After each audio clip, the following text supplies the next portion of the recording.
Right. Good evening, everybody.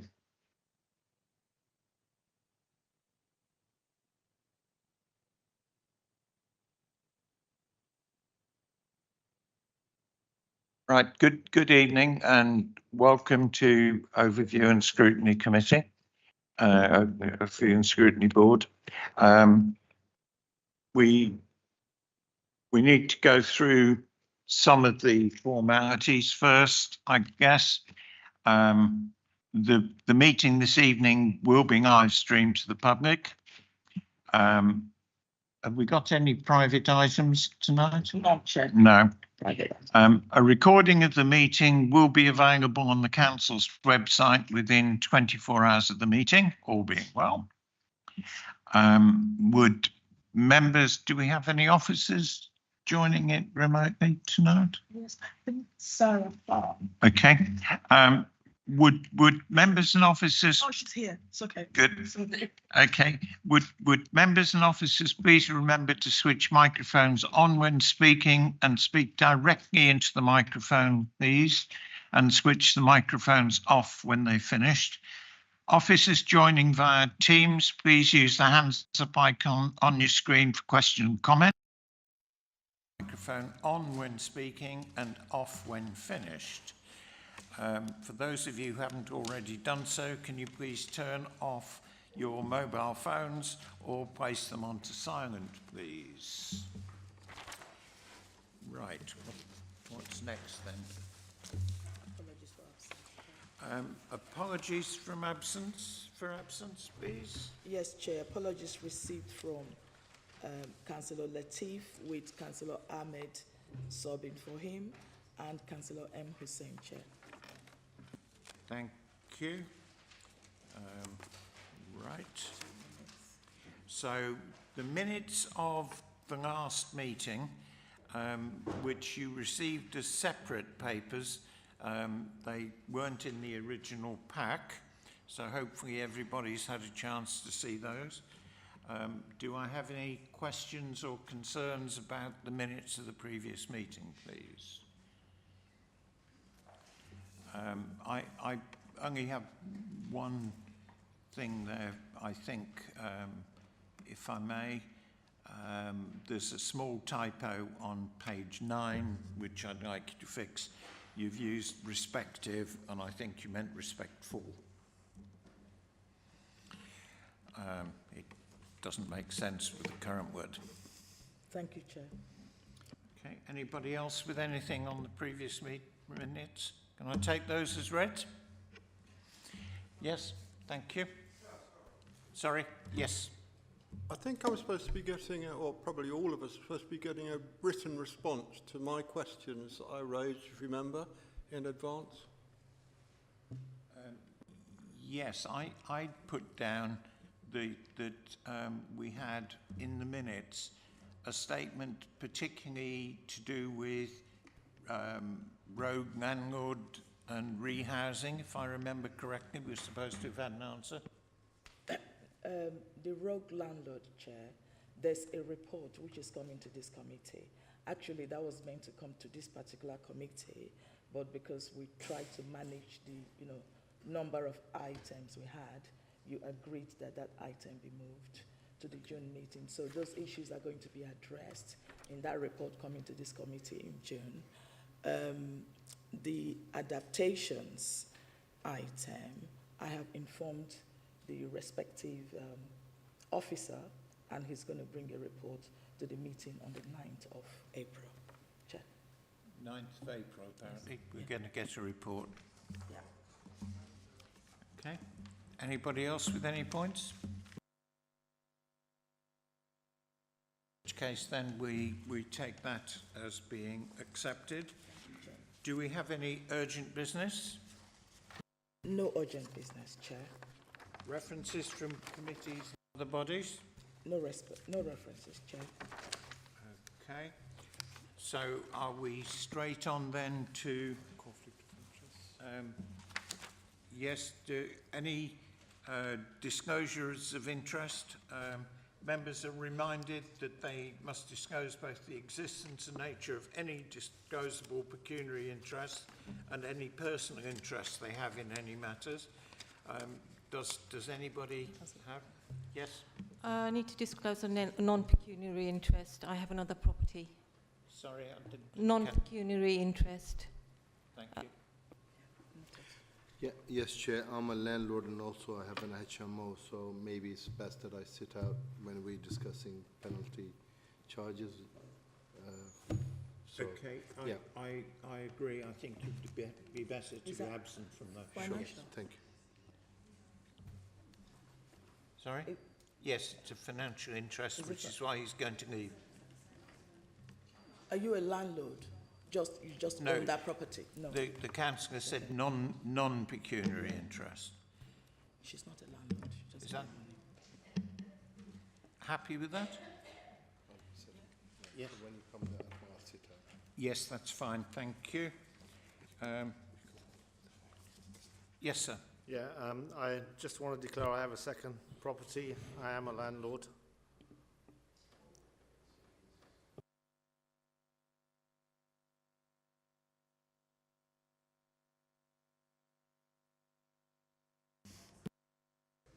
I think that might just apply to me as well. That's been declared law.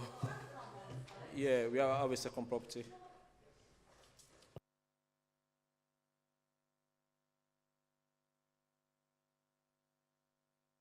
Why don't we switch the items round then? So if we take the other items first and we'll deal with that item last, is that okay from the officer's point of view? Is that all right from the officer's point of view? Yes? Thank you. What a good suggestion. Thank you. Right, so we're now on to item, which one? Chair, that would be 8, Chair. So on to item 8, which is 55 in your pack, the draft safety food standards and feed law service plan. So we'll move on to that one. So that's item 8 we're now considering. I'm afraid I think the member that just walked in is in the wrong meeting. Councillor Ambia.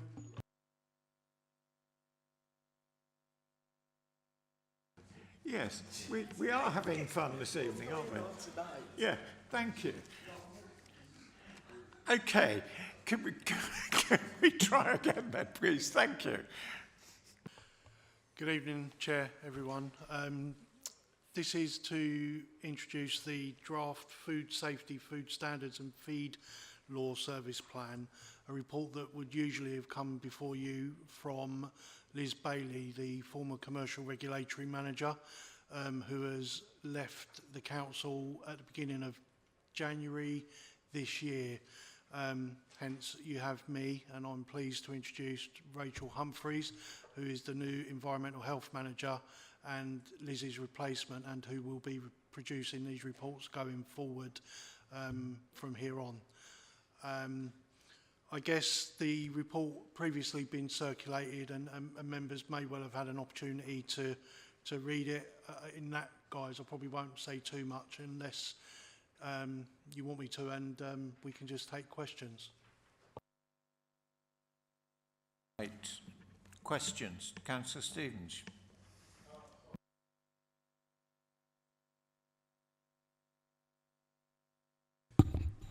Yeah, hi, Tony. I remember our trading standards were doing a pretty good job, and it was one of the services which was making profit. Are we still making profit?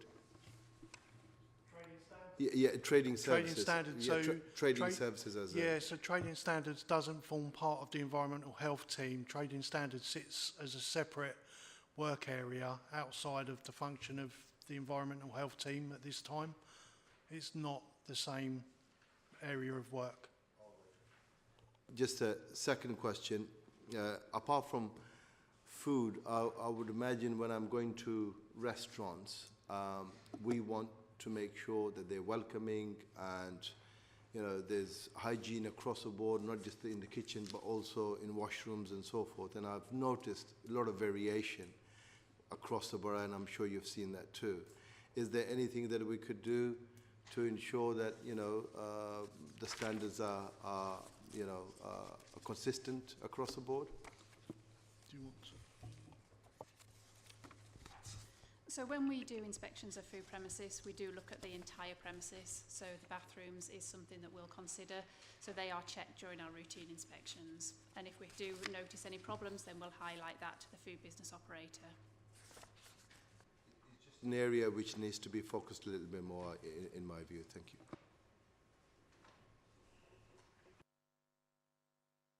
Any?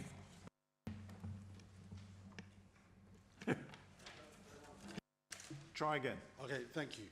Yeah, thank you for the report. So on page 62, you talk about enforcement of smoke-free legislation. Do shisha bars come under your remit, and do you see a prevalence of those in the borough, especially in the light of new research which shows, you know, the negative impact on, you know, shisha and vaping and other sorts of, smoking paraphernalia? So do we see a prevalence of that in the borough? And have you had any enforcement about that? Yeah, so shisha bars wouldn't fall within the food service plan. It would come under the health and safety team, for which Rachel also is the team manager. And they would undertake inspections of shisha bars where it was necessary, yes. Mr. Stevens. Chair, I've got questions, but I have a number of comments and possible recommendations to put at the end. But if I could start with my questions. Right, firstly,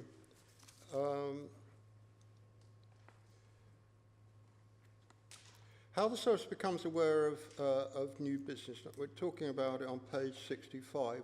Should there be a greater awareness campaign amongst the public to advise on the various aspects of the service? Because I think reading through, especially since after COVID, a lot of, I think it was called home hustles, but home preparation of food. And I'm wondering whether, and especially since we have a lot of newcomers to the town, whether we need to be going through a much better, and if the answer is the yes, I'm thinking about adding that as one of the recommendations, perhaps. We do communications work from, as a result of what the team do. The one that particularly comes to mind is the Friday Fives, where we publish and do comms work around the visits that are done, which has resulted in the award of a score of 5, which is the highest food score that you can award. So we do comms around that. I believe that all the scores that are issued by any local authority are accessible on the, I think it's the FSA website anyway. But I guess we're open to other ways of doing comms work, and so any ideas are always welcome for us to consider. Well, in that line, I'm wondering whether we should have a descriptive representation of those figures of 1 to 5. Obviously, number 1 is very good. Presumably, number 2 is good. Then we know that number 3 meets minimal standards. Presumably, number 4 is poor, and number 5 presumably is very poor. Other way round. Oh, yes. the other way round. Yeah, But way if you know what I mean. So 5 is very good, 4 is good. Because I'm wondering if it's going to be very helpful to the public when they're looking at, I think, as was said by Councillor Khan about going into restaurants and things, knowing what kind of ratings that they are. So, and I was thinking specifically also about home. I'm talking about preparations at home, which has come on a big increase. There's not enough known necessarily, especially by newcomers into the country, about allergens in what they're producing. So I think we have a lot more to do, and I'm thinking that we need a far better campaign, if you wouldn't agree, or would agree, to the public along those lines. That was one of my first questions. Can I just come in for a second? My own observation, following up on what Councillor Stevens is saying, is that very often, for example, you'll go to, if I take in my own area of Newton, to the Summer Fete at Rayners Way Community Centre, where there are often people coming who are selling home-baked cakes and breads and other sorts of stuff. And I think that's the point that Councillor Stevens is trying to say, because those goods are prepared very often at people's homes and not in a commercial premises. So businesses that are operating from home do have to register with us. But they don't. This is my point. That So one of the biggest drivers to get them to register is that to sign up to some of the online selling platforms, like a lot now sell on TikTok, TikTok makes sure that they are registered with us before they could go onto those platforms. So we do see an increase now in businesses becoming aware that they need to register with us and then submitting that form. Thank you, Chair. I'm not convinced, so when I come on to the comments. Chair, my next point is on page 76. The Food Standard Agency has stopped free CPD training for officers. Is the new replacement or replacement that we are using as effective, especially when there's a shortage of the inspectors in this field around the country, not just in Luton, and so we're having to bring in new people that probably are new to this field. So I'm wondering whether the effective training that we used to have via the Food Standard Agency is up to the right level. So the training that's referred to there is our CPD training, so that's maintaining our competency. And we do have organisations that we sign up to deliver that training, and each officer has to complete a minimum amount of training each year, and it is high quality training. Okay. Fine. I'm ready when on to comments, when we're on comments, Chair. Yeah, just picking up on Councillor Stevens' points. So, you know, we've got have you seen the prevalence of these Instagram pages where they're cooking food at home, like cakes and savoury treats? And is there scope for you to pick up on these and give them some ratings or some sort of enforcement? Because you know, the last thing we want is, you know, somebody to fall ill and, you know, admitted to hospital, because we don't want any of that sort of thing happening. Thank you. A lot of these businesses are registered with us, but there are some that probably haven't registered. It's something that the Food Standards Agency are working on nationally to make sure that these businesses are compliant and they do register with the local authority. But we do occasionally get complaints from members of the public to say that there are unregistered businesses advertising on social media, and then we'll follow up and then make sure that the business registers.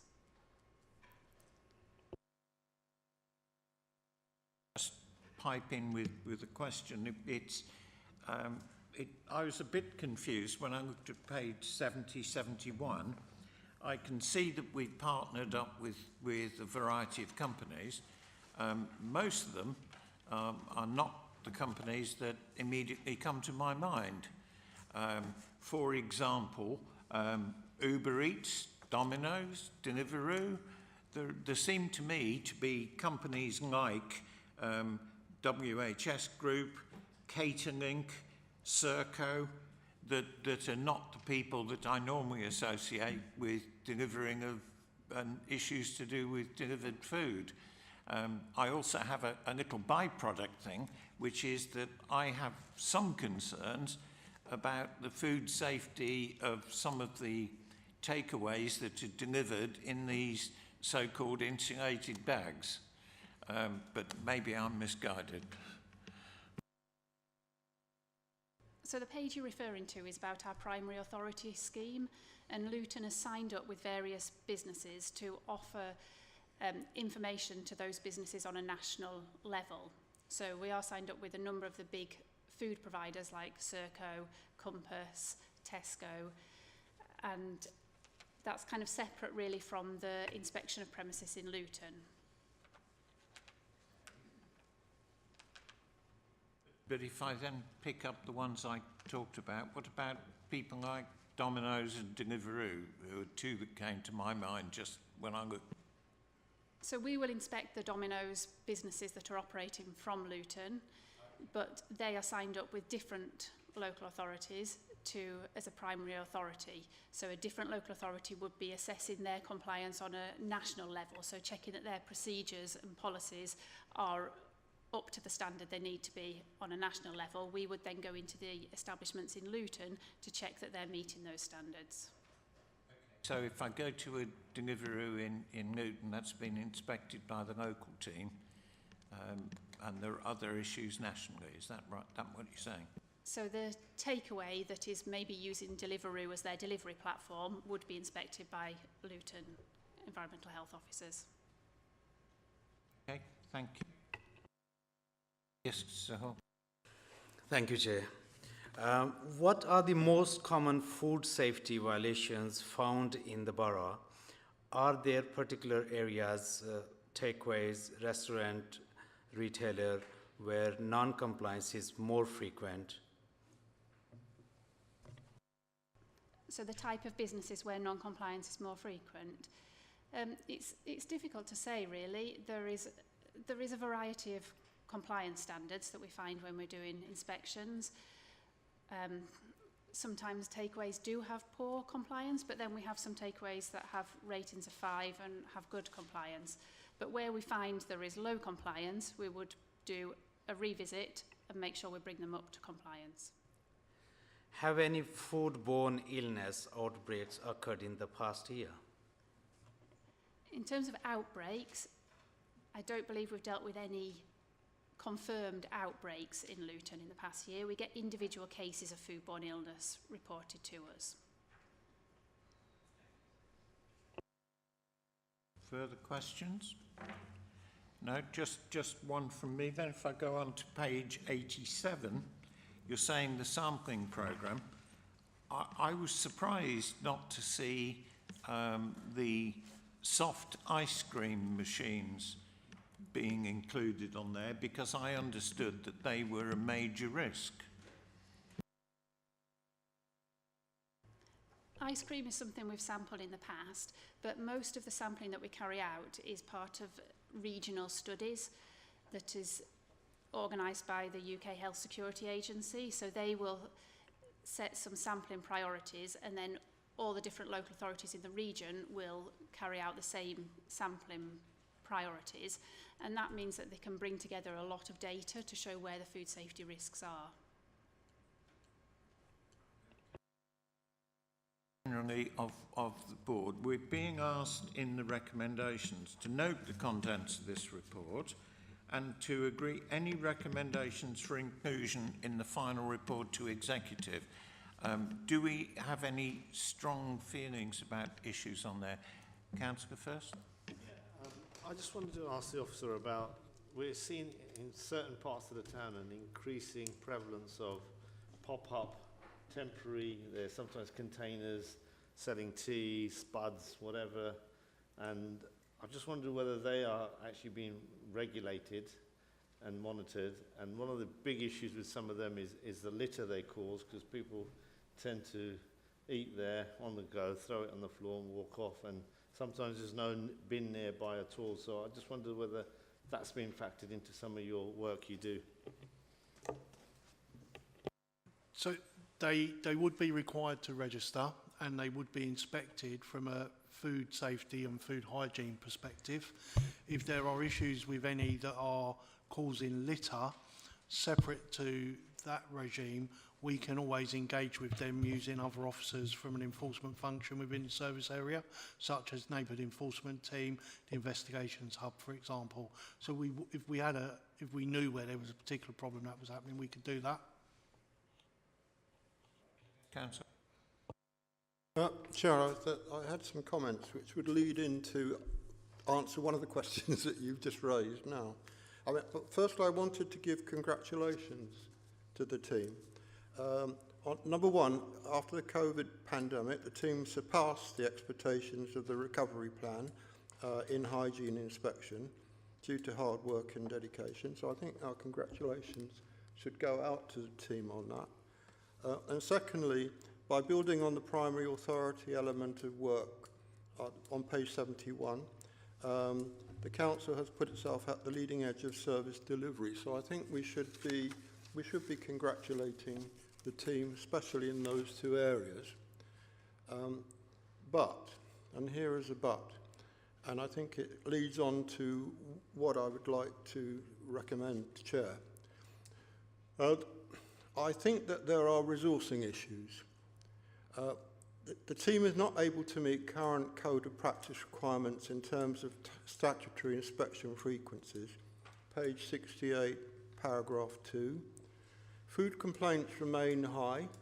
Page 69, 3.8, table feed and food complaints. Budgeted resources mean that activity has focused on high-risk activities, and it's not always possible to assume that low-risk premises are without risk, especially when there are pest control issues, which are picked up by the public. Page 77, quality assessment and internal monitoring.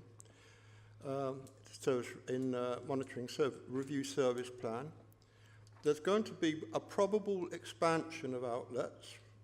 If a second terminal is approved at London Luton Airport, then there will be probably an expansion for food retail outlets and in imported food items.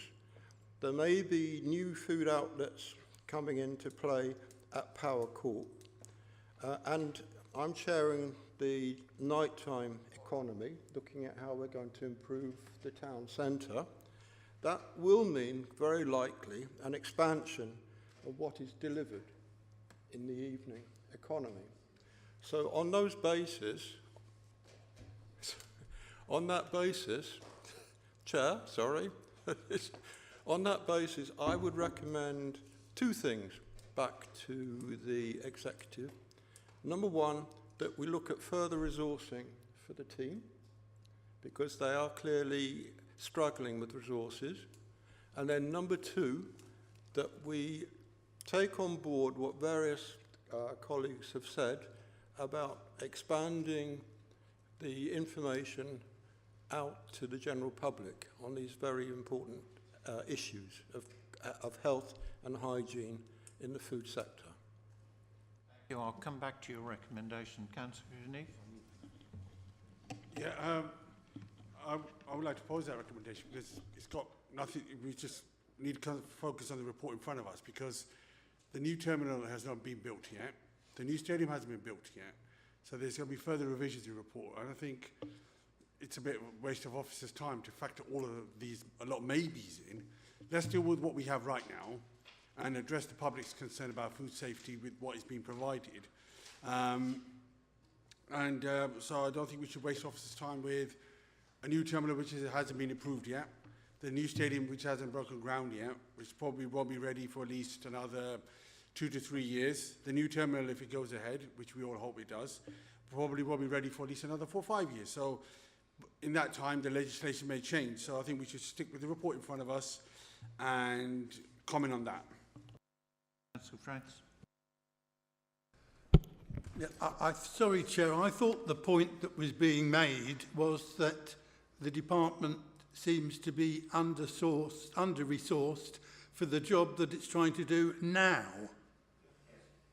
So let's not concern ourselves with possible Terminal 2 and possible things that possibly may, possibly not happen.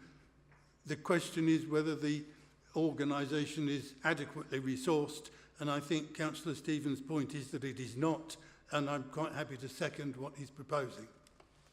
I accept what Councillor O'Neill's just said. I think that looking at the future is one issue, but I do think that the point that's been made by Councillor Stevens saying, do we as a board consider that the levels of staffing for current work needs to be increased? Do we feel as a board that that's something that we would like to take forward? Yeah, in light of the variation that we are seeing in terms of the food standards and the limitations of the team, I think it's appropriate that health matters to everyone, and you know, you would be putting people at risk if, you know, we are lowering standards or if the inspections are not taking place at the rate that they should do. I think the point is well made that they should be resourced. So if I was just going to say, I mean, we're sitting all here when none of us are experts in the area on environmental health, and I think we should be asking the team here what they're talking about. And if you look at the number of complaints, they've actually been coming down. So actually they are doing a reasonably good job. So yes, while we should, yeah, we could have a review of what's going on, but just to sit here and say, right, they need more resource, I think it's a bit of a knee-jerk reaction when none of us are environmental specialists. So it would be worth asking the team and the officers where they see, because what I'm looking here is the number of complaints are actually coming down year on year. So I don't see where, and I'm referring to page 69. And so look at the food complaints. You know, we had 59 this year, we had 74 the year before, 98 around microbiological, physical, chemical. They are coming down, so it suggests to me they're on top of it and they're doing their job. officers, do you want to comment? It's always a challenge, isn't it? Getting the right balance between a number of resources. I think that the number of food registrations, it's fair to say we're seeing a lot that are coming in, and that they're increasing and they're likely to continue to increase. I think that we, myself and Rachel, have discussed the option around looking at apprenticeships for environmental health officers and whether or not we want to explore that. So there's an option there for us to consider whether that will help us expand the team going forward. And I mean, I think on balance, it's fair to say the team are busy, quite very busy, but they work very well and very hard at what they do. But as always, if more resources are available and become available, we would have to consider whether we had use for them, and we'd do that at the right time. That's where I sit on it at this moment in time.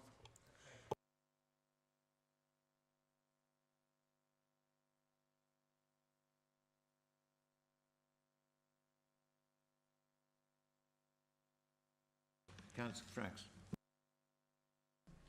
I really think comparing the figures on page 69 with complaints coming down, to say they're coming down is somewhat of an exaggeration, because the top figures for the current financial year are only for 3/4 of the year. And if you pro-rata them up, for example, your 98 becomes 131, which is pretty much the same as the previous year. If you pro-rata them up, the 59 hygiene complaints, it becomes 79, so they've gone up. I think the point is made that complaints are not actually going down, and it's clear that the public is in some danger because the department isn't resourced sufficiently to offer the right kind of protection that it should be offering. I'm still quite happy to second the proposal made by Councillor Stevens. Comment, please. I have two things to say. One is a question. So on page 69, again, seeing as we're quite hot on the topic of page 69, just under animal feeding interventions, where you've got animal feeding stuffs interventions, it says that due to qualification restrictions, the inspection and enforcement of feed premises has been contracted out to neighbouring authorities. So just thinking about resourcing, I'm thinking efficiencies. Where can we make efficiencies in terms of costings? Is it possible, if resourcing is an issue, that we can look at this? Can we not train somebody in-house, or what is going on in that sense? Because if it says that due to qualification restrictions, what does that exactly mean? That we don't have the expertise, or we don't have people with the expertise? So animal feed, to be able to enforce the animal feed, that's really a trading standards function. So it would be a qualified trading standards officer that would be able to do that work rather than an environmental health officer. And it might be, and there probably will be changes in the future from the Food Standards Agency that might allow environmental health officers to do that work. But at the moment, we're unable to do that work, so we do contract it out. Okay. I did have another point, and I've forgotten it. Sorry. I'll come back to you if I remember it, yeah? Thank you. Yes, Councillor.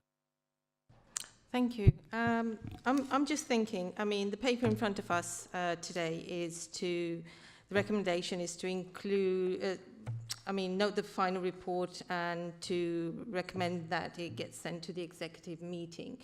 I mean, if there is an issue around, the team finds that there is an issue around staffing, isn't that something for the department to look at and bring back to say, what the issues are, instead of us making a decision here without the proper figures, data, etc.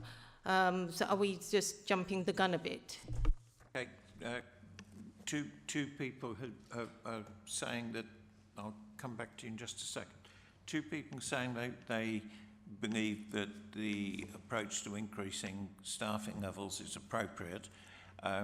There's the suggestion that's just been made, which is that we invite the officers to come back to OSB, maybe in a fairly short period of time, 6 or 9 months, in order that we can again review the staffing and performance position. Which approach do we as a board think we should take? Because I clearly think that there has been sufficient discussion to suggest that we should at least look again, even if we don't take that view now. Yes, Councillor. No, yourself. Thank you, Chair. I thoroughly welcome a review, because I think we need the officers to go away, look at what's doing. We have a transformation programme, we have a debt recovery programme, because it's quite okay for us to sit here in isolation and say you need more resources, but we need to look across the breadth of the council, because we haven't got unlimited resources, and if we put resources in here, we've got to take them away from somewhere else. So I would welcome a review, because I wouldn't want to take services away from statutory, I wouldn't take resource away from statutory services, where we've got children's services, we've got adult social care, housing, to say, right, we're going to resource this here. So I think a review is needed, and you need to look at it in the wider context of where we are as a council, and the cuts we've had over the years, and the services that we provide. So I would welcome a review. Councillor Franks. I'm very pleased to hear that comment, because what Councillor Stevens proposed was that we recommend the executive reviews the resources available to the department. That's what he proposed, and that's what I seconded. Sorry, can you put your microphone?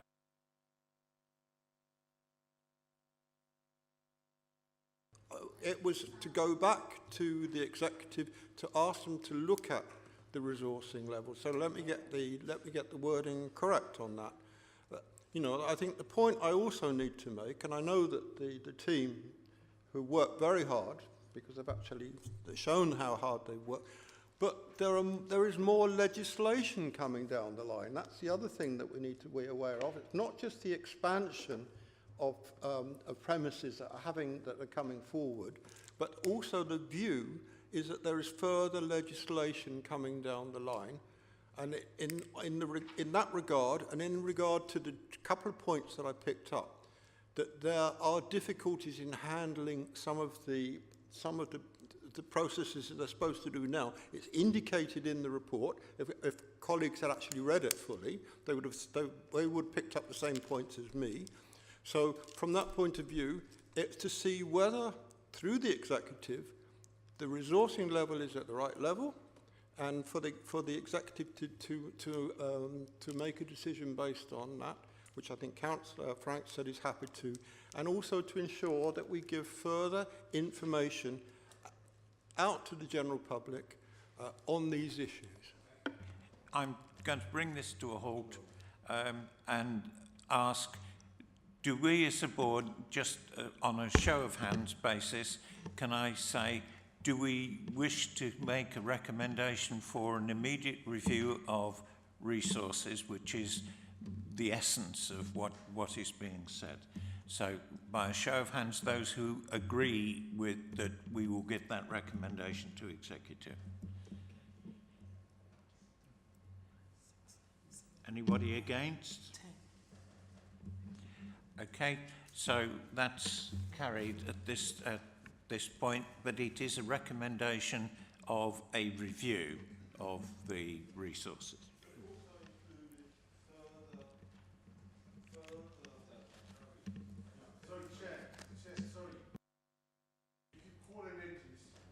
If you call in for an effort to debate, could you ask Councillor Stevens, can we just move on now? Because he's just carried on. No, stop. I'm going to come to an end on that. We will include the reference to your request of better publicity into the minutes as of this debate. Yes. Right. So we're now on to item 9. Is that correct? That's correct, Chair. So item 9, which is the Luton Authority Monitoring Report 23/4. Who do we have presenting that for us? It's Sarah Farr. Sorry? Chair, we could just give a few minutes.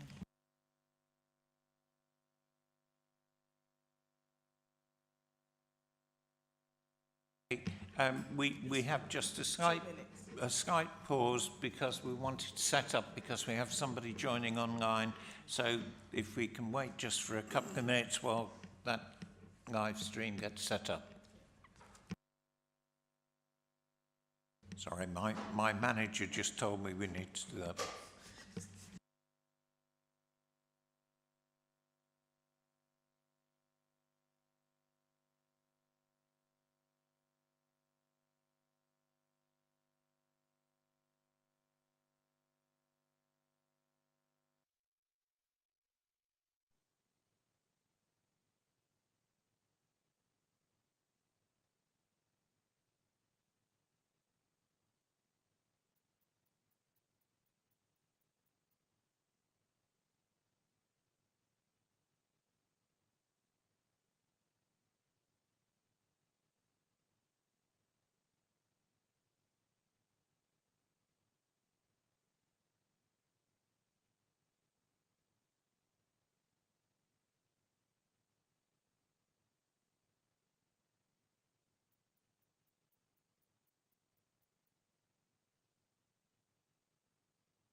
O'Neill.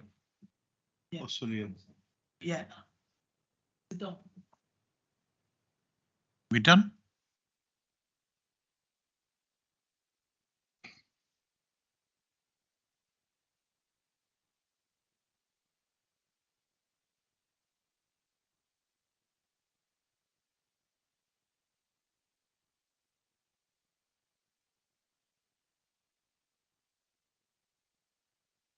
Can we be heard?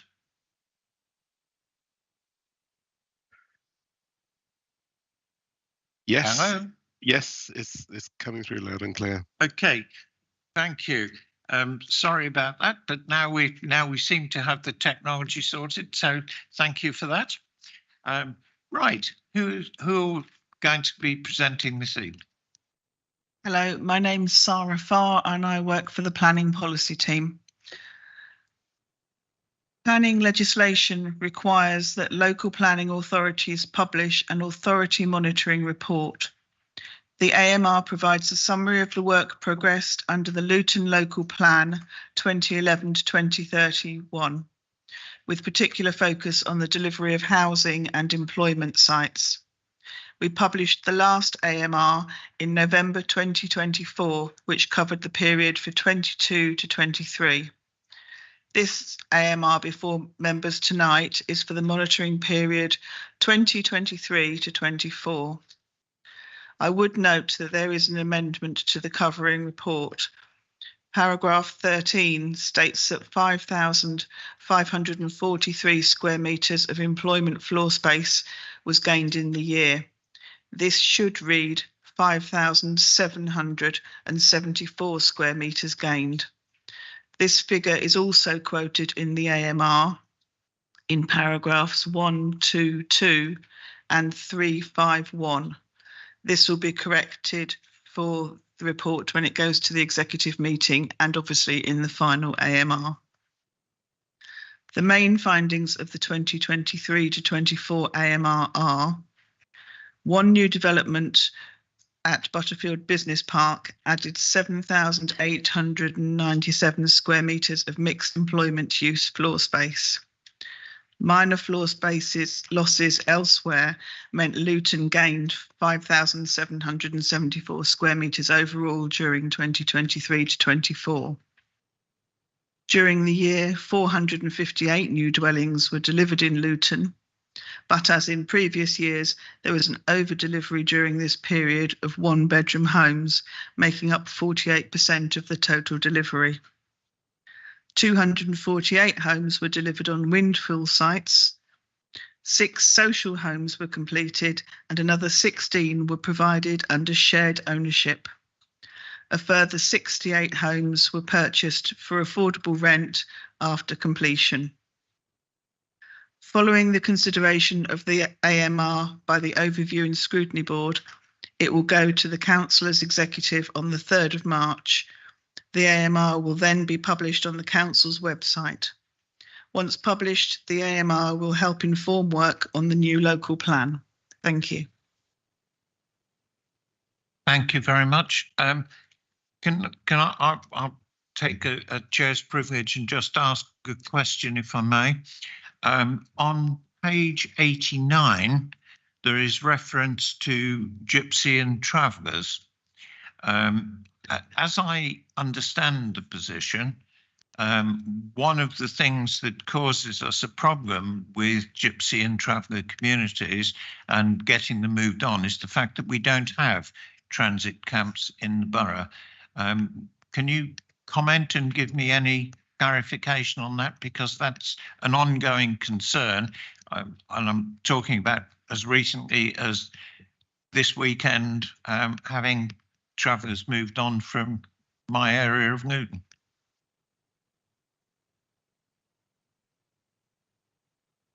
Thank you, Chair. This is something that we'll be looking at for the new local plans. That will be part of the evidence base that we're collecting to inform that in terms of the Gypsy and Traveller need. We have started a study on that particular subject, however it's not yet completed. So in terms of the local plan process, we're still to determine whether there is a need at the moment. So it's a case of really, in terms of the local plan process anyway, just watching this space, and when that evidence is finished and we're able to publish it alongside the local plan, we will do so for public consultation at that point. Thank you. I know it's not relevant to this actual report, but I just was taking the opportunity, I'm afraid, to get a catch up on where we'd got to. Right, question. Thank you, Chair. The local plan target is 8,500 homes, but only 458 were delivered in 23-24. Is the borough on track to meet the overall target? So the overall target includes homes that we hope through the duty to cooperate will also be provided by Central Bedfordshire Council and North Herts District Council. So the 8,500, we aim to have 425 homes per year delivered here in Luton. So for the past year, we've exceeded what we're hoping to deliver within our our boundaries. Why was there on over delivery of one-bedroom homes? How does this align with the borough's long-term housing needs? Unfortunately, it's an ongoing pattern that we have an over delivery of one-bedroom homes. A lot of that is due to historical planning permissions. If you talk to the planning team now, they push back a lot more to developers to encourage them to bring forward the larger homes we actually need. So family homes which are 2 beds or larger. But it's a viability issue for developers in that they want to maximise what they can get out of their development. So it's an ongoing negotiation with them. What strategies are in place to increase the delivery of family-sized and affordable housings? Again, it's an ongoing issue. Planning are working very hard to try and bring forward larger homes. It's partly a mix of what developers want to bring forward and also lack of available sites to produce houses. So we tend to get more flatted developments brought forward within the town. Just to add to that, thank you. In terms of producing the new local plan going forward, we'll be looking at sites across Luton, and hopefully we can, through that process, we can help bring forward other sites that would deliver more family homes, and also in the wider context, there are sites in central Bedfordshire and North Hertfordshire that will hopefully come forward fairly soon and deliver more family homes for Luton. Councillor Khan. Thank you. Yeah, just building on that, and I'm pleased to hear that you are having negotiations, but I'm not sure how fruitful they will be because we haven't succeeded in the past. And prime example is Central Bedfordshire. However, where we do have control, and I've been at your workshops and I've made several recommendations and suggestions, there are enough sites within Luton which could be regenerated, and that takes obviously planning, that takes a wider vision and obviously a commitment. It's not an easy route, but it needs, we need to start somewhere. And around Park Street and some of the other areas are some of the areas which are quite ideal. And you probably need to go down, issuing a purchasing order. But it still hasn't, those discussions, I don't think that you still have had. And I think it's important that we do that now. If you just leave it to the developers, as you said, the developers look at either, meeting their costs or making a profit. If there isn't a profit, if it's not viable, they're not going to build. And I think we've got to take the matters into our own hands. And we need to seriously think about and identify those sites and start putting in proposals higher up. Stevens. Questions. Page 108, paragraph 2, local plan identifies 7,800 total needs, housing needs between 2011 2031. But the local plan makes provision for 8,500. So the presumption, I suppose, is 9,300 have to come from neighbouring authorities, or we have the opportunity to increase those numbers from within the borough itself. Now, I've taken a look at the stalled site. Sorry, can you go forward towards your microphone, please? It's difficult to hear. Oh, sorry.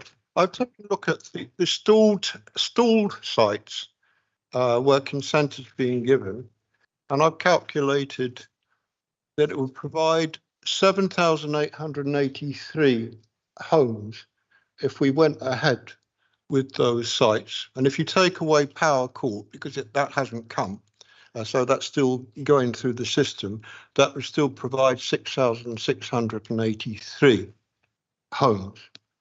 I don't know how many are intended to be built on brownfield sites. I think there's a list on page 109. I don't know whether they are all brownfield sites. There is also a list of 29 greyfield sites in the borough. I'm a bit concerned about the greyfield site because I'm not quite sure. Maybe you could answer a question, please, on what constitutes a greyfield site, because when I looked through the list, most of it seemed to be amenity space, public open space, and I didn't think that within the borough that we were intending to build on amenity space and public space, although we have done that, if you like, with the land at, is it Junction 9? Is it Junction 9? As you come in, which I think is Newlands Park. That was actually an open green space at one point, but we seem to have taken it over. So I know I've mixed up the points, but maybe you could be in a position to respond to them. Could you clarify what you mean by greyfield sites? Because that's not. No, I'm asking you. I haven't used the term. It's come from Roger Kirk's office. The greyfield sites. It's a list of 29 greyfield sites that goes from land at Bank Close, land at Farley Meadows, land at Partridge Berry. This is why it wasn't my understanding what is a greyfield site. Greyfield sites I thought were not brownfield sites, but technically not very usable. I haven't seen that report. I don't work under Roger Kirk's team. We're not in that department. But it was presumably it's there identified for possible building. That was all. So I have picked up what was the and I'm sure that Sunny will be able to respond in any way with regard to the stalled sites, because the stalled sites, if we went ahead, or if the builders went ahead, would actually give a large number of at least the 8,500 homes that we plan, that we need in our first tranche. In terms of stalled sites, these are sites with consent, but if you like, maybe the consent is now finished because the planning application hasn't gone ahead. The plan hasn't gone ahead to build. So if a lapsed applications. Yeah. Lapsed applications, I think you're talking about. Yeah. In terms of lapsed applications, I've only started looking at that this year, which is why they're in this report. I don't have any historical information on lapsed sites, but if the planning permission is lapsed, the site is then available for somebody else to bring it forwards in the future. We have a number of sites where we have approvals on applications, but for various reasons, work hasn't started on them yet. Things like getting in place a Section 106 legal agreement for it can delay work starting, so they've not technically stalled. And some sites, a developer may have one or two sites and approvals on both, but they want to build out the first site first. So there's a range of sites. But just because a site has approval, it doesn't mean it will be built out in the long term. Well, somebody's done an assessment showing the number of homes that would be built on each site. If that was, I mean, it might be helpful, Chair, if we had another report to come forward which clarified more clearly what sites we would be able perhaps to build on and what number of homes that would bring forward for the council to reach this number of 8,500, because not only is that are those available, but there are other sites around the town which again maybe have lapsed, where presumably we could enact compulsory purchase to help with building the homes that we need. So it would be useful to have some identification of where we would hope to be building and what number of homes that's going to contribute towards the crisis that we have in homes in the town. Thank you, Councillor. Thank Thank you, Chair. I was just going to say, Councillor Stevens, I'd just like to remind that we're here to note this report. And I think we're digressing into planning, and we're talking to planning officers who are not there to develop sites. They're there to look at. They're not there to develop sites. They're there to assess, process, and approve planning applications. I think you're digressing, Councillor Stevens, into where should we be building and what should we be doing. I'm not sure that's the responsibility of the officers here, and I'm sure Sonny will come in.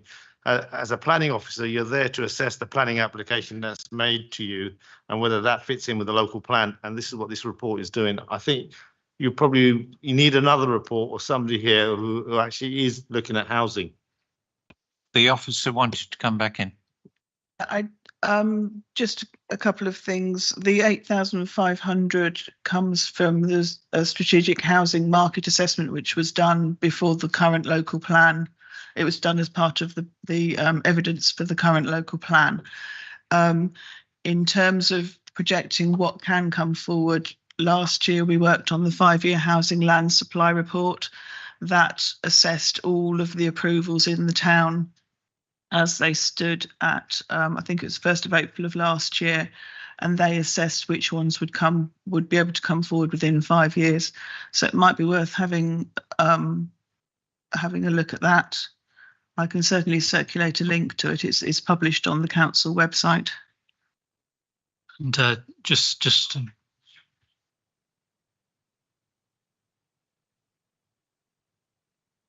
I was just looking for comment from officers about the proposed development by Central Beds on the A6 M1 Link Road. It seems that Central Beds are beginning some work already on a haul road. I'm wondering whether we as a council are consulting with Central Beds on how that's going to develop. I'd like to come back to Councillor Marshall's question in just a moment, because I have a related question to that. But just picking up Councillor Franks. Chair, thank you. I also want to take the conversation in a slightly different direction. So you may prefer to deal with the housing issue first and then keep my name on the list.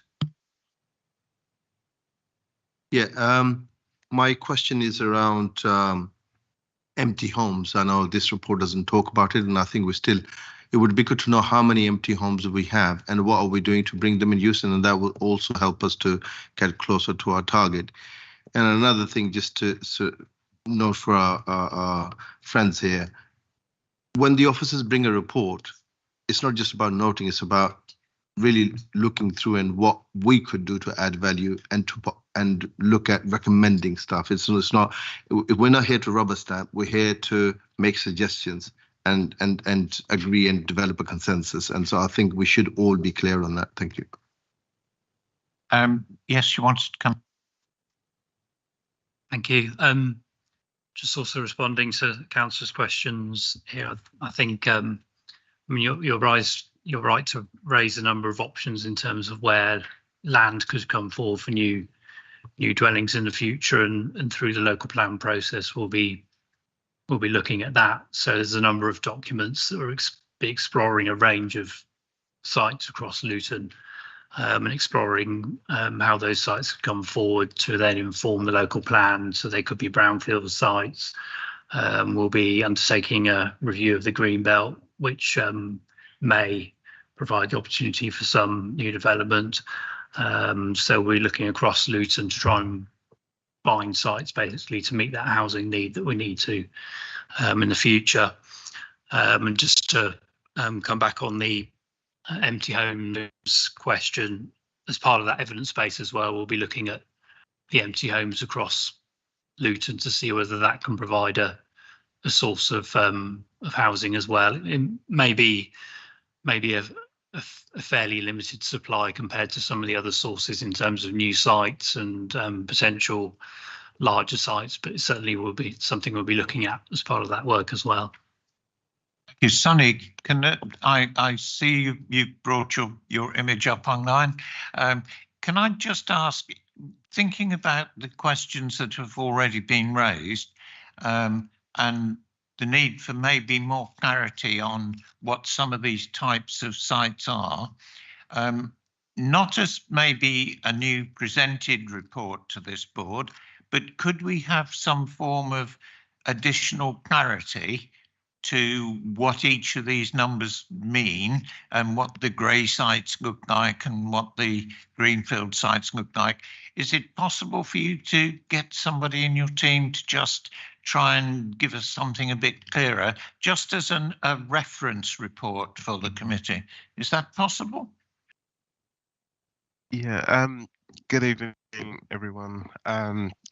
Thanks for inviting me to speak, Chair. Yes, just trying to understand what the ask is.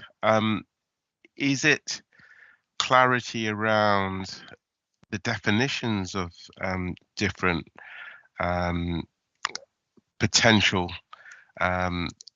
housing stock or land availability that could come forward, such as the definition of green belt, grey belt, empty houses, or was it something a bit more detailed than that, looking at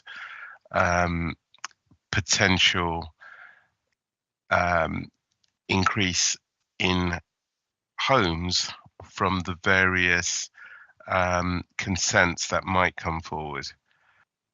If I can just butt in, and I'll get some input from Councillor Marshall and from Councillor Stevens in just a second. But as far as I'm concerned, I still feel that there is a lack of clarity because, for example, we're talking about empty homes. We're talking about homes built under cross-border agreements. There was reference made to Central Bedfordshire. My understanding is, and this was not from a Luton meeting, this was actually from a North Herts meeting that I went to, that although there have been houses built in Central Beds supposedly to meet Luton's unmet housing need, none have been taken up by Luton Borough Council.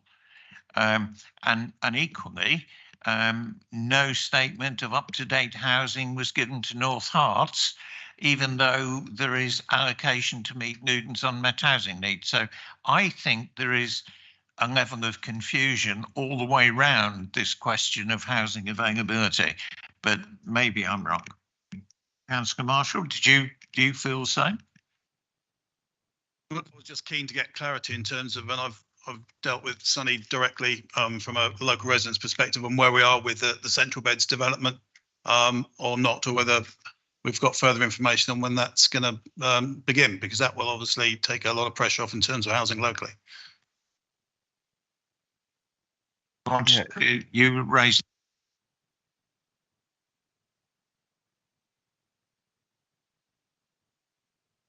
Yes, Sonny, and Chair. I think there's a lot of confusion over the various sites that could be available on which to build. So there are sites which are, if you like, those with consent but are stalled. I think that's the terminology. There are potential greyfield sites available, but I'm not sure if they really are greyfield sites, and there's about 29 of them. So really, it would be useful to see what is open to us as an authority on the potential sites around the town that's going to achieve a start towards the building of homes that we need. So I think there's something that would be useful to come back that clarifies what we mean by brownfield, greyfield, greenfield, because I think some of the sites are, and also the stalled. So because there's a large number, and I was surprised to get the list, a large number of sites where consent has been given.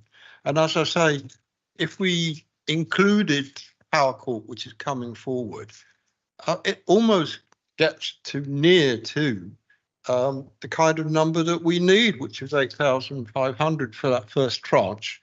So 7,000, over 7,000, almost 8,000 homes could be built on that. So it would be useful where these homes are going to come from.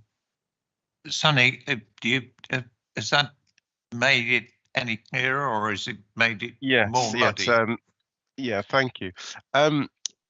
All these are valid questions, and you'll be pleased to know they're valid questions in the sense that they go towards the new local plan, which the team are already working on. But as you can imagine, it's not a quick report. We are currently gathering evidence. We are doing housing needs assessment, and this all feeds into the local plan process. And members will know that we'll be bringing further reports on progress with the local plan, and this will run out throughout the year. So as we start pulling together the evidence and the information that you want, we'll be sharing that with you, as we will with the rest of the committees through the democratic process. So you will get an opportunity to not only review the evidence as it's been built up, but also comment on it, and we'll be able to take those into account as we start formulating the needs with the evidence and start creating policies that will then end up hopefully being adopted into the new local plan. Thank you. Councillor Franks, you said you wanted to be kept on the list and you wanted to take the discussion in a different direction. Yes, I do, Chair. Thank you. My concern, obviously, I share the concerns about the housing need. That's a pressing problem, but I also have concerns about employment developments, because almost all of the significant employment developments, I mean, we've had some fairly big ones, Junction 10, Osborne Road and Butterfield recently. They all come in as outline applications with all matters reserved. And what happens, of course, is that's perfectly clear.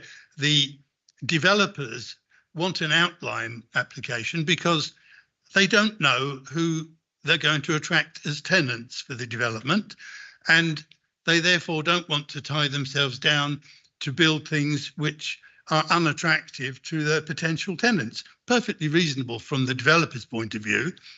But what happens is not quite so reasonable from the town's point of view, because what so often happens is reserved matters come in and are approved, and what happens is you end up with gigantic warehouses.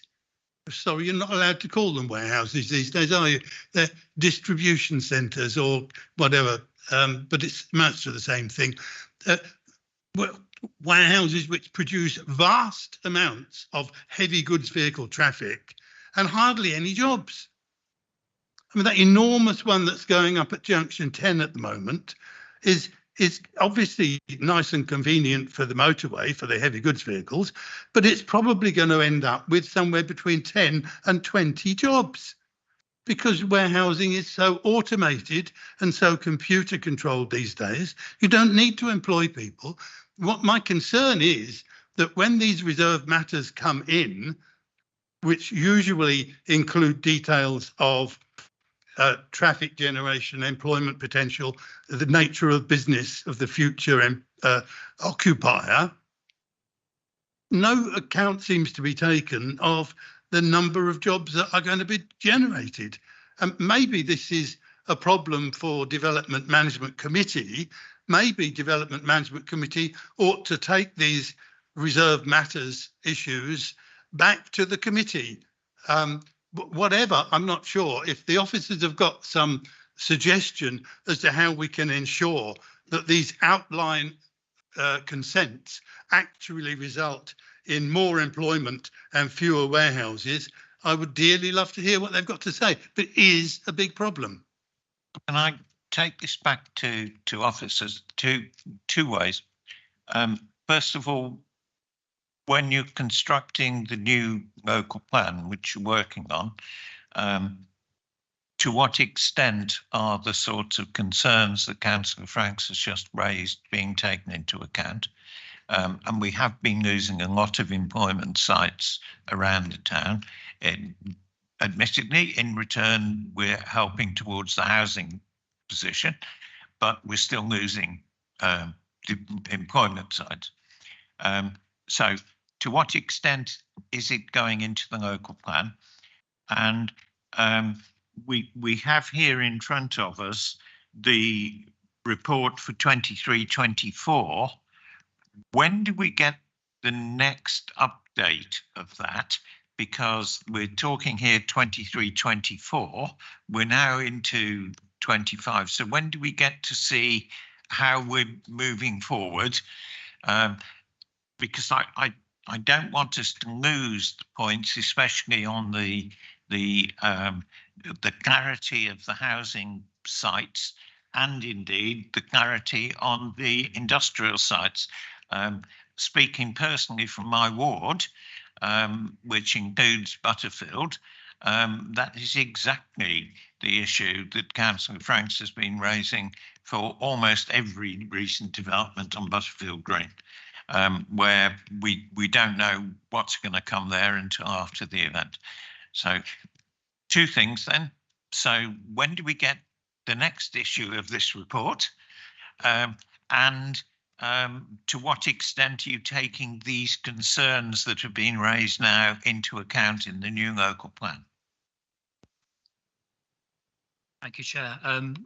Certainly on the employment development side of things for the local plan, we'll be taking that into account. We'll be looking at the general balance between housing and employment in Luton and undertaking evidence collection to establish the employment need and housing need going forward. And then we'll have to determine through various pieces of evidence base and the local plan process where we might identify sites for new housing, for new employment. Certainly for the employment development side of things, there is obviously a demand in the market generally for warehouse development. So completely understand the points that were being raised. However, what we also need to do for the local plan is assess whether these larger buildings can be accommodated within Luton and what impacts they are going to have environmentally on the landscape and traffic impacts. So certainly through the local plan process, we'll be looking at various factors, balancing the impact compared to the jobs that may be created from them. So certainly for the local plan, we'll be looking at those issues. In terms of the 24-25 report, so we're looking at the 23-24 report tonight. We're a few months past the end of the monitoring reporting period. It's fairly sort of normal for councils to take a bit of time to collect the data and report a few months later. So January reporting after the end of the previous financial year is generally what councils tend to do, that sort of time frame. So we've caught up to where we need to be at the moment, I think. And then for the next AMR, we'll be working to similar time frames and hopefully try and bring that back to committee round about Christmas time, if not slightly afterwards. Two things then.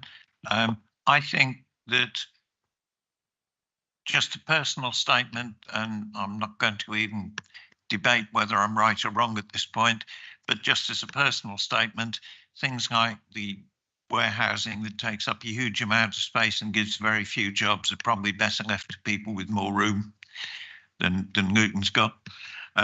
The second point I'd like to make, though, is that this report is going to become public domain report. I do think that the clarity on what some of those sites mean that was raised in the discussion would be best addressed before it landed up on the website? Because otherwise, is the general public going to be confused? Councillor Franks, you. I do need to come back, Chair, because the officer's response really was very interesting, but it doesn't address the point that I'm raising. What we need to understand is, what is the council going to do now about this constant flow of outline applications which end up producing huge warehouses and very few jobs? The decisions come after the Development Management Committee has approved an outline application. How do we deal with that to ensure that the subsequent decisions actually produce jobs and not vast empty warehouses? Okay, two things there. First of all, over to you, Sonny, because I think that the point that Councillor Franks is making is valid. Yeah, I don't think it's relevant immediately to the report we have in front of us tonight. And therefore I would ask you, Sonny, can you come back to us in some way to try and tell us how we will, going forward, try and address the issue that Councillor Franks has raised, because it is an issue, and it happens all the time in Butterfield Green, happens every month almost. And I also think that the profusion of warehouse developments is happening too much as well. So first, over to you, Sonny. Can you in some way inform us how this is going to be brought a bit more under control? But then I want us to concentrate just on closing off the item that we have in front of us. Okay, thank you, Chair. I do understand where the question's coming from and why it's being asked. In terms of reserved matters applications and developers applying with all matters reserved, legally they're allowed to do that. The planning system allows someone to submit an application, and if they so wish, they can reserve all matters. So that's the starting point. But once the application is submitted to us, it's within our power to assess the application. And if we're not happy about the details that we have when we're making a decision, and we have the options to refuse permission, ask for more details, ask for details around employment figures, and if we do grant permission with matters reserved, the Constitution allows members to ask for those reserved matters to come back for determination at committee. Of course, we need to make decisions based on our existing policies. And of course, if we do make a decision, the applicant can exercise their right to appeal, and then it will be independently assessed by the planning inspector. So I hope that kind of explains the situation. So legally, developers can make an application with all matters reserved, and it's entirely at our own, within our own gift to determine that application as we so see fit.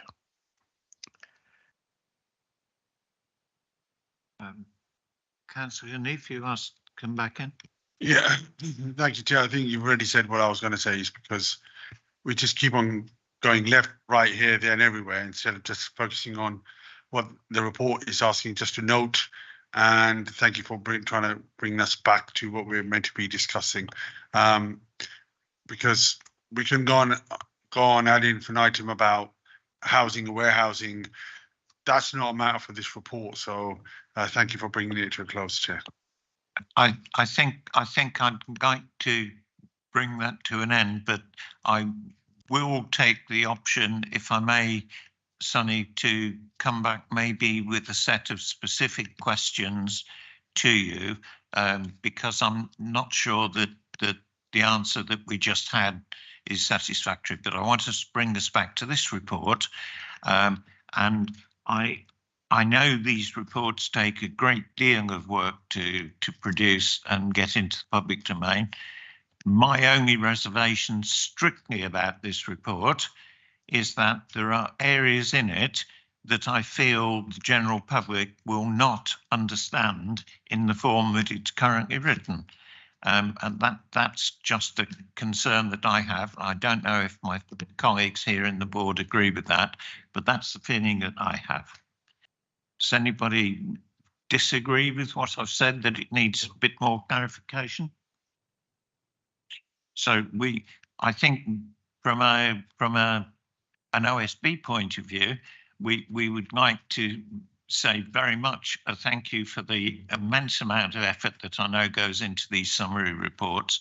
It's always more time consuming to make something short and useful than it is to ramble on to things. So it takes a lot of work. So thank you for the report.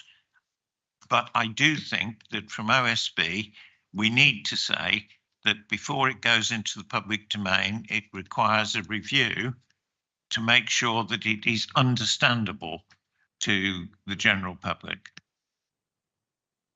So thank you very much, but that's for that section of the meeting. So we move forward.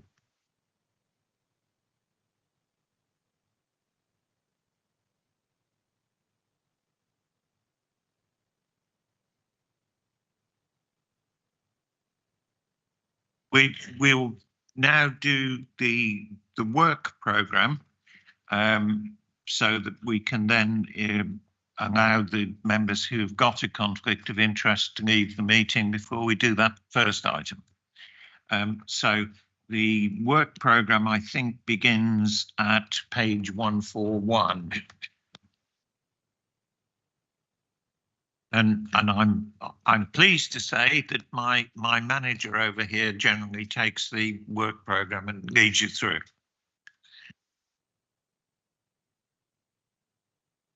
Chair, we haven't got new items on the work programme since this agenda. We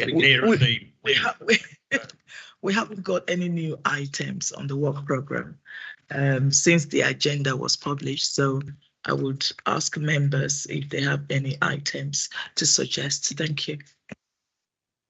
Thank you, Chair. I did ask and I did send an email about death and burial service, and it's still not included in this program. For the health and social care review group, we did mention that. Sorry?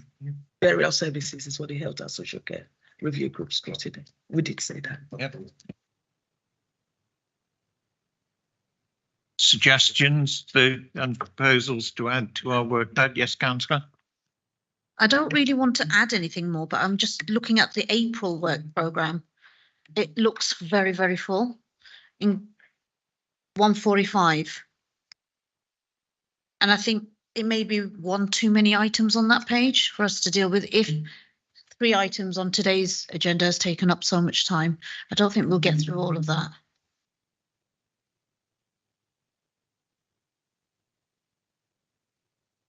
To Eunice. I mean, usually towards, the reminder going out for that meeting, some of the items will drop off naturally. So, if that doesn't happen, both myself and the chair will sit down and kind of review the work program. So, I know that there's quite a number of items on there, but the possibility is not all those items will go to that particular meeting. Some of them may be moved to future meetings. Thank you. Sure. We will note the point, because yes, otherwise it may go on for too long. Okay, sure. Sorry, Councillor Stevens. I think we know the name of the police inspector who will be coming to the tackling retail crime, if I'm not incorrect. Oh, sorry, on the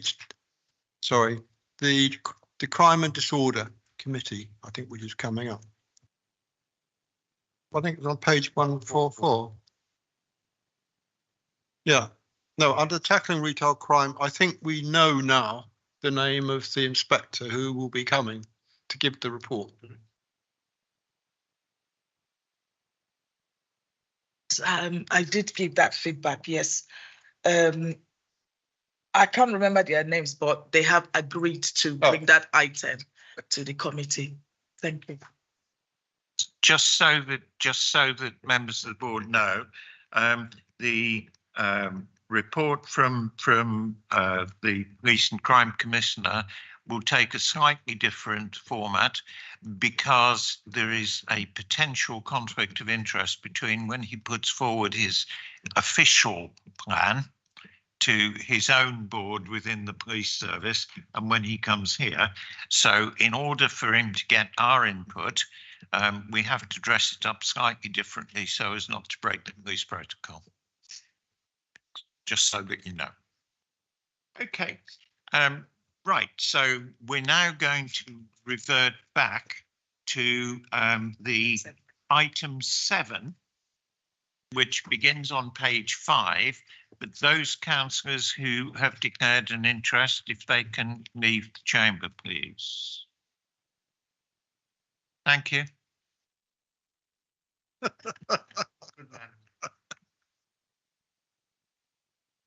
The good news is that way round, Eunice has managed to organise you an earlier exit.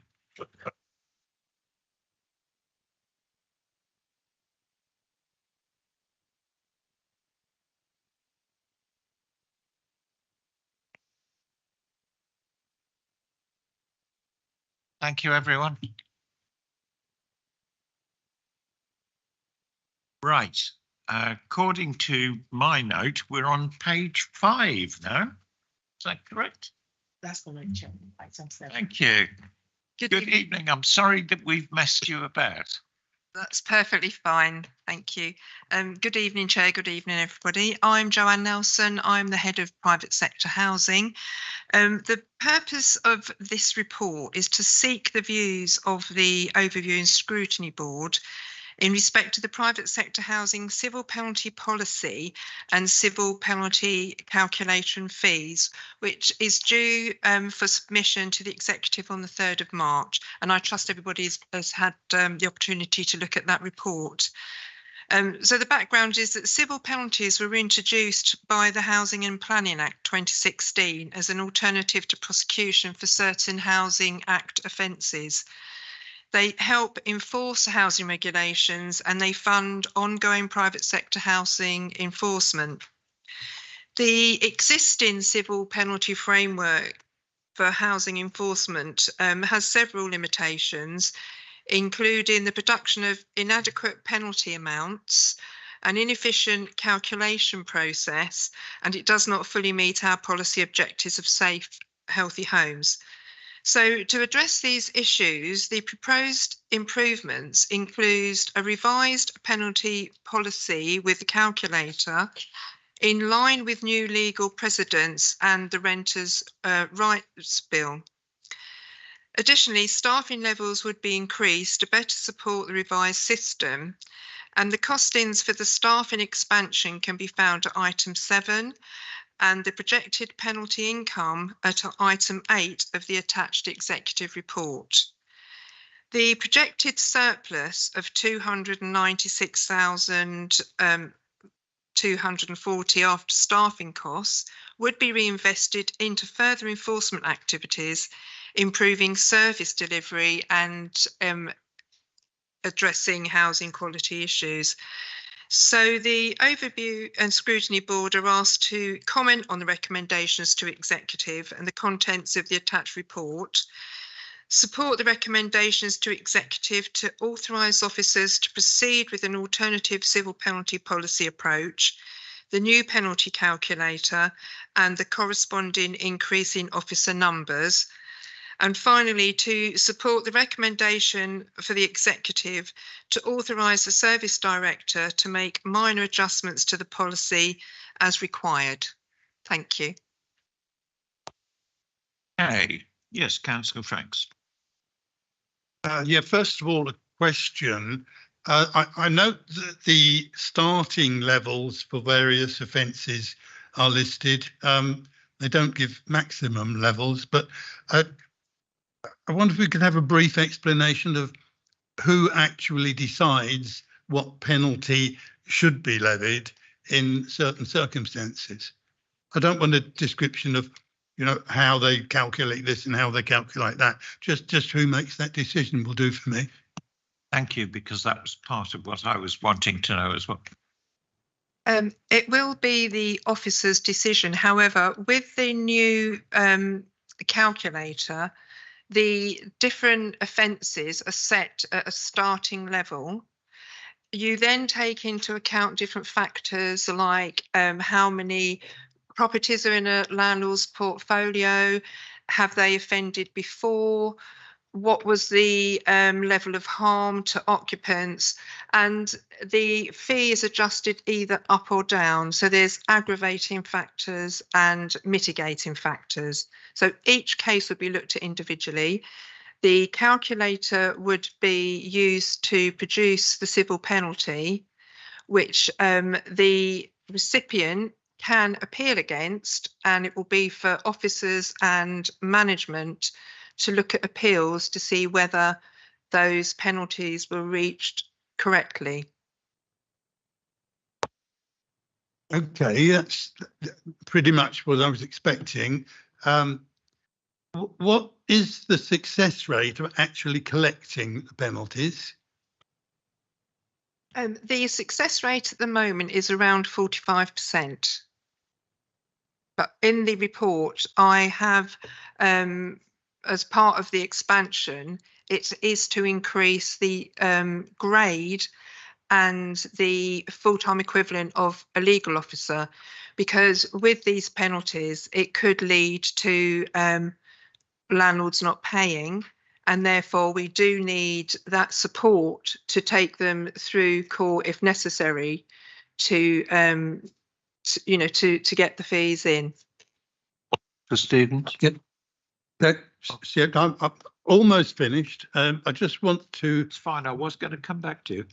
Yeah, I just want now to suggest that as part of our recommendation to executive should be that the £300,000 surplus should be dedicated to increasing enforcement activities. Councillor Stevens? Okay, thank you, Chair.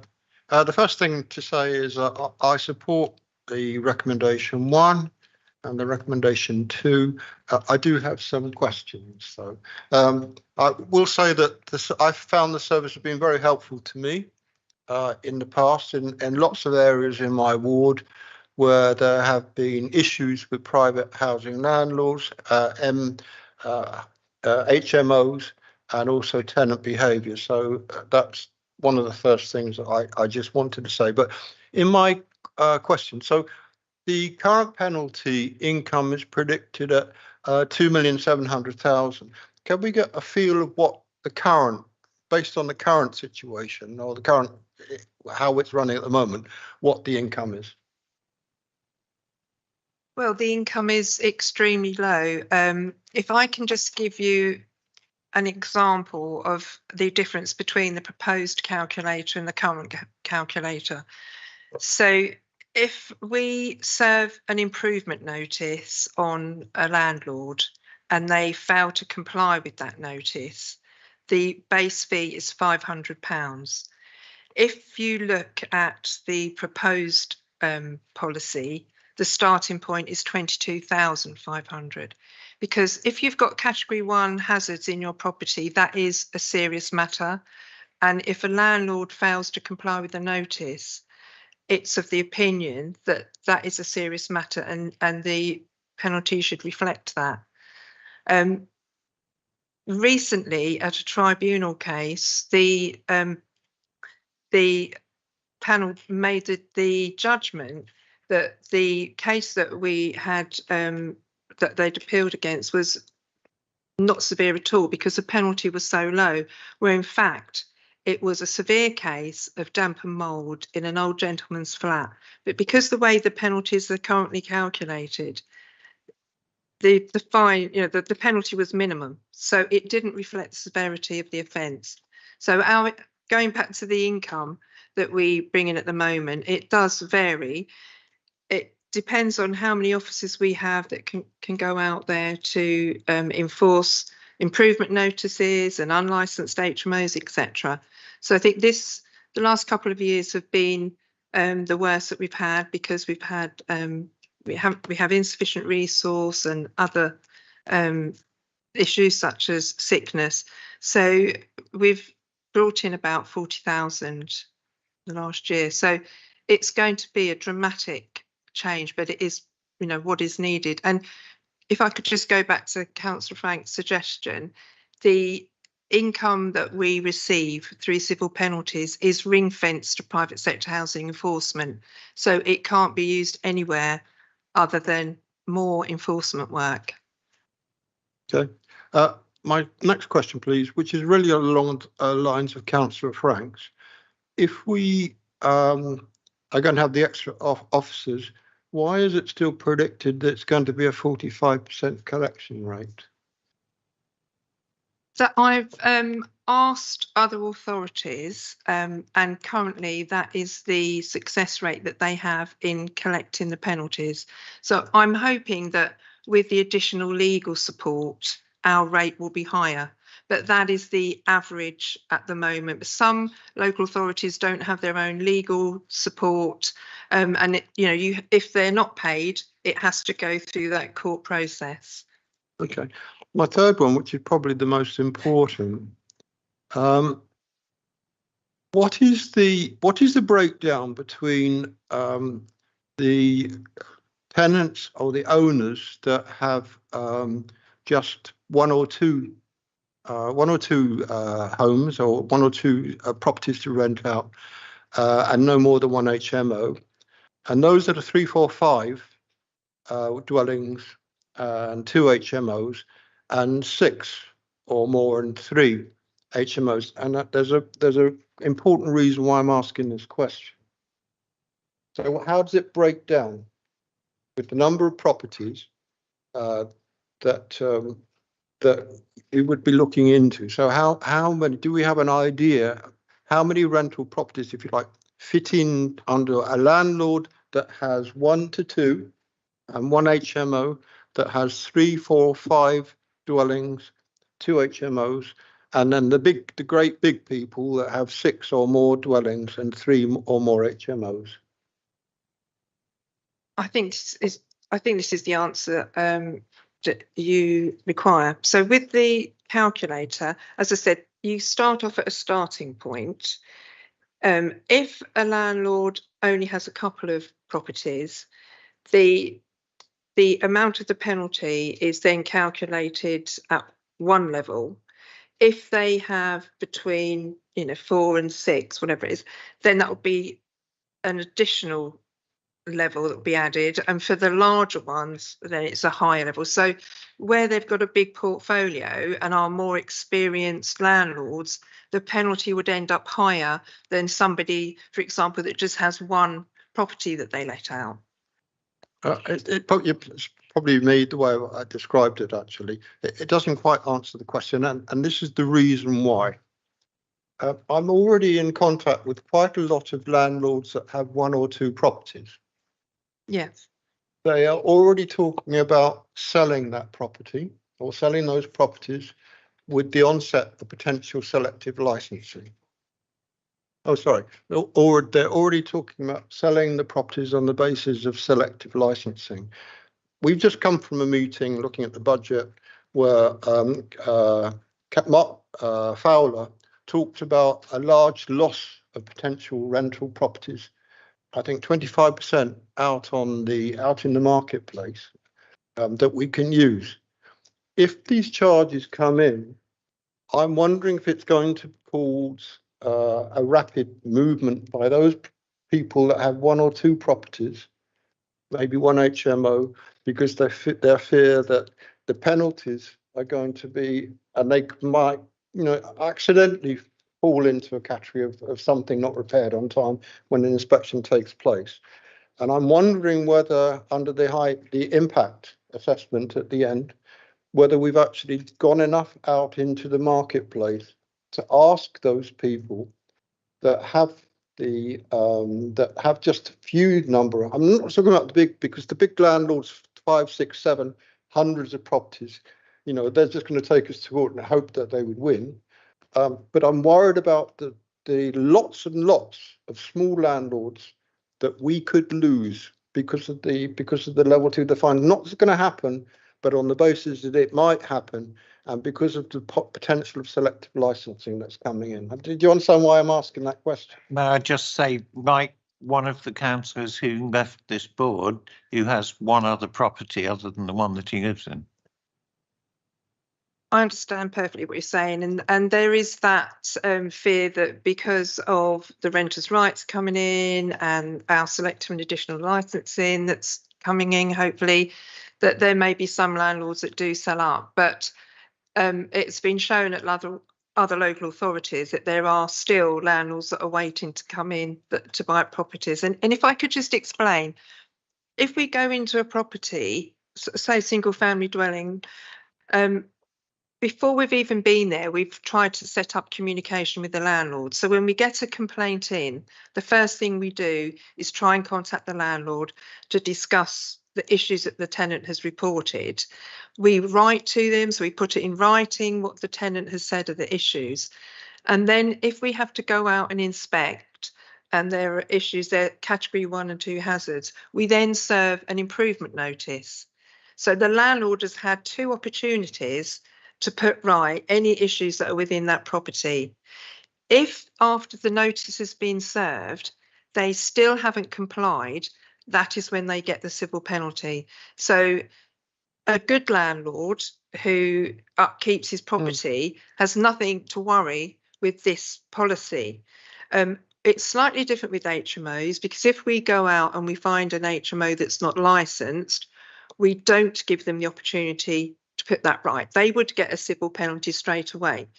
But for anybody that is thinking of running an HMO or even a single family dwelling, it is their responsibility to know what has to be in place for them to run that business, because after all, it is a business that landlords are running. So, as I say, in the majority of cases, they will have had 2 opportunities to put things right before these penalties would kick in. No, it was just that having spoken to a number of private landlords, that some of them have just got 1, a couple of them have got 2 properties. They are talking with the additional licensing coming in. They are already talking about saying enough is enough. And that they will sell up, and maybe the house will then just be sold as a family accommodation, and we will lose that opportunity of having places where we could put people in if we need to. And I'm just worried about what Mark Turner had said. Mark Fowler had said that we've already lost about 25% of a potential rental property accommodation, and I'm worried about that figure going up. I do support, by the way, what you're putting forward, but that was just my word of fear or caution. I understand your concern. I think the officer has said that the experience elsewhere hasn't actually landed up with that as an issue. Councillor Nick. Yeah, I welcome the report, and I think I like the detail that's in there, and thank you for your efforts. And once again, Chair, I think it would be appreciated if we could stick to what the report is asking us, because I don't think we're here to debate the housing stock. And I support this policy because I don't share the fears of losing rental property stock, because these penalties will not need to be applied. And I say this to all the members in this room, these penalties will not need to be applied if those offering the accommodation are meeting the standards as expected. Because my ward, and I think many other wards across the borough, are blighted by HMOs, substandard accommodation. I think we need to be doing something about it. And if landlords are worried about, whatever fees, then they need to up their game, and they need to provide housing which is free of mold, properly wired, safe, sound properties that our residents can have access to. And I think I support, and I think that's what the policy is trying to set out to do. So that's my comment. And I have a question. Is this 45% that you said on page 9, is that a realistic assumption? And Secondly, what are your current collection rates? And thirdly, would the projected surplus be enough to recruit more staff and more personnel to improve the enforcement rates? Because I think more enforcement is needed. Just walk down some of the streets in our wards, and you will see, bad landlords are not taking responsibility for their tenants. Thank you. Yeah, that the 45% is the current rate according to other authorities that have this in place. As I said, I'm hoping that with the additional legal support, ours will be a higher rate. But even with that 45% reduction, that still gives us a surplus that can be reinvested into the team. And my hope is that in the future, once we've expanded the team and we're bringing in the civil penalties, we'll be able to do, rather than just firefighting all the time, we'll be able to do some proactive work. So it will all be reinvested into the team and expanded to do more enforcement work where we can. Councillor Franks. Yeah, thank you, Chair. Yeah, I agree 100% with Councillor Hanif, but I still propose that we should make a recommendation to executive that they take the positive decision to invest the surplus in increased enforcement. I would be happy to accept that. I don't know if any objections from the board. Can I just do a couple of things?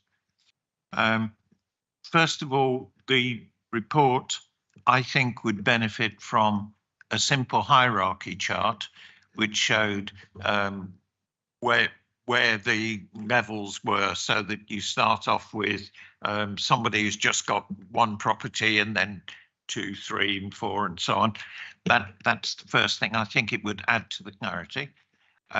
Second thing, and you might think this is stupid, but I really don't think it is, which is that you keep talking about in the report rogue landlord officers. What a awful name to give to people. Can you imagine now turning up, you're employed by the council, and on your business card it says, I'm a rogue landlord officer. I mean, come on. Anyway, that one. So I just think that's a ludicrous title. Can you try and think of something a bit better? Chair, can I answer that one for you? Yes, you can. The reason why it's called Rogue Landlord Officer is because quite a few years ago there was some funding available from the government, and it was for a rogue landlord project. So that is why it was called, the Rogue Landlord, and we've just kept with that. But I can take that point back, and we can think of an alternative name for that. Well, if I was being employed by the council and that was what's going to be on my business card, I think I might be a bit concerned. Anyway, just one other thing, which is a detail for me, perhaps I don't understand. On page 18, it's talking about HMO licensing, and by the way, the report came across to me, and you probably know that I go through all the reports in detail. It came across to me as just being about HMOs and not about ordinary landlords. It almost ordinary landlords, not HMO landlords, seem to disappear at the bottom of the report for me. But HMO licensing on page 18, it's talking about the minimum number of people from different households who are sharing an HMO. I thought the number already was lower than that before they needed, until they needed the license. Have I got the numbers wrong? It may be my understanding. Chair, could you please tell me what item number that is? It was on page 18. I'm just going to try. I'm afraid I don't have your pack in front of me. Let me just bear with me.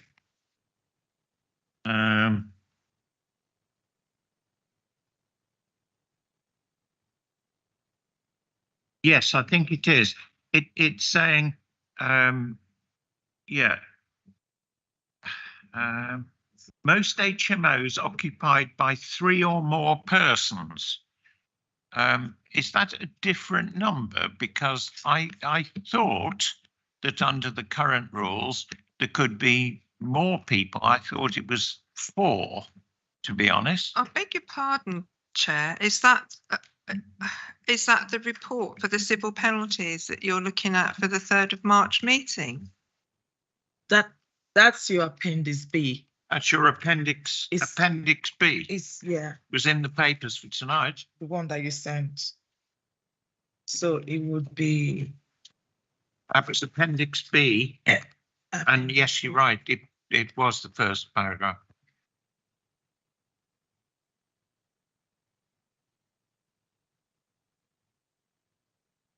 I'm sorry, I know I'm a pain. I read all the papers. That's fine. If you could just give me a few minutes. So with the executive report that was submitted, Appendix A would be the proposed civil penalty document, and Appendix B is the draft integrated impact assessment. The appendices referring to HMO fees was a previous report that went to committee on the 10th of February.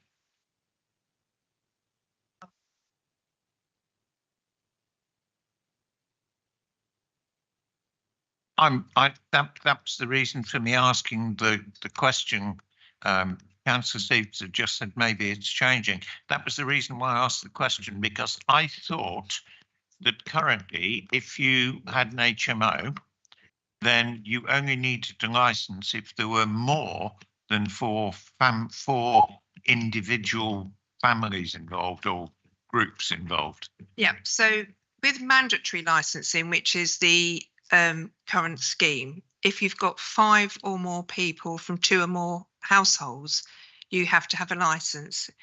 If you have a property that has 3 or 4 people from 2 or more families, you don't have to have a license currently. You do have to comply with HMO management regulations, but if the additional licensing scheme comes in, then they will be required to be licensed. But this civil penalty calculator has that covers HMOs, but it also covers single family dwellings.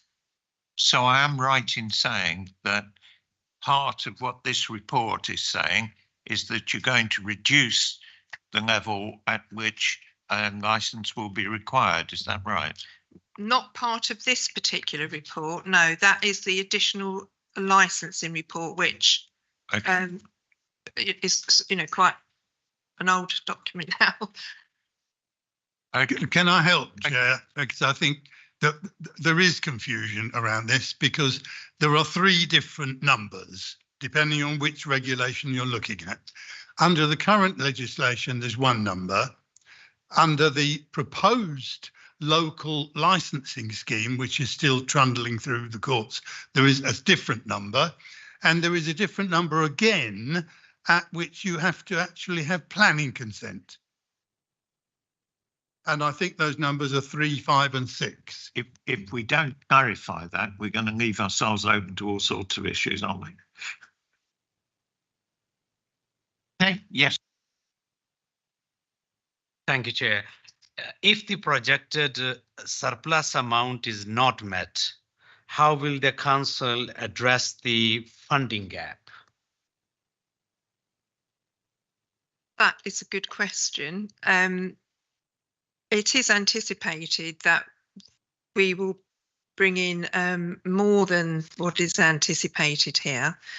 We would introduce, for example, with the rogue land, as they're called now, rogue landlord officers, that could be brought in on a phased approach. But with anything else, if necessary in the future, we would have to look at the resource situation, and if we weren't achieving the amounts that were needed, we would have to look at options. And normally with this sort of project, you do have natural wastage. So, as I say, other authorities that have introduced this new policy and increased their teams have found that the projects have been very successful. I can't see any reason why we would be any different. Are we happy as a board? But personally, I think that anything which can introduce more responsible vetting of properties, I'm happy with. So certainly, I as the chair of this board, I would recommend very strongly that we support this. Any objections? No. So thank you very much. No, we do support it. I agree with what Councillor Frank says, that we maybe should add a comment to executive from OSB saying, please use any surplus that you can towards further enforcement of the regulations, which is, I think, the crucial point that Councillor Franks was making earlier. Thank you. Thank you very much. And thank you, everyone. It was interesting at the beginning.